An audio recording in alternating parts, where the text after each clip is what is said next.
Welcome back to Andy's Guides. In today's video, we are going to show you how to quickly make a lot of status labels here in Monday.com. Let's begin. Now, the first thing that you need to do is to log in using your credentials. If this is your first time on Monday.com, I need you to click the Get Started option. And from here, just follow the on-screen instructions and you're good to go. Creating a large number of status labels quickly in Monday.com can be achieved by following these steps to efficiently manage and customize the status columns. Now, I'm switching over to a Google Docs that I have been working with. Now, I'm going to copy this entire labels or text by pressing Ctrl+C for Windows, and I'm switching over to the Monday.com interface. Now here, I'm going to add another column, probably around here, and I'm going to click the drop down. Now remember earlier the text that we have copied on the Google Docs. I'm just going to paste it here, right? And there you go. Now you have the option to edit labels. If you want it, and click on apply. After that, now I'm gonna press enter.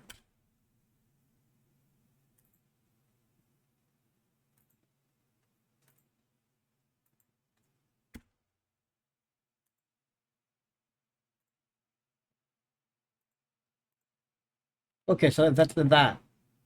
All right. Now, what I'm going to do is change the column type into a status.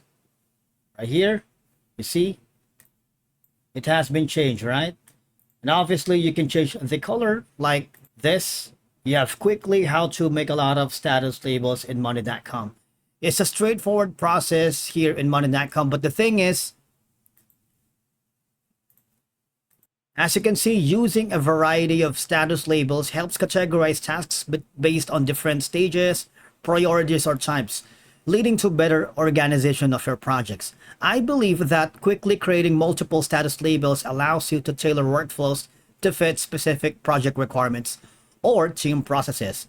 Because when status labels are well defined, team members can easily understand what needs attention, who is responsible for each task. Right here, okay? The drop-down menu shows that quickly applying consistent labels across multiple boards ensures uniformity in tasks and projects are tracked and managed. I always do this a lot when working with multiple freelancers, and it works for me. All right, I hope it works for you too. That's it for today's video. Thank you so much for watching. We will see you again in the next video.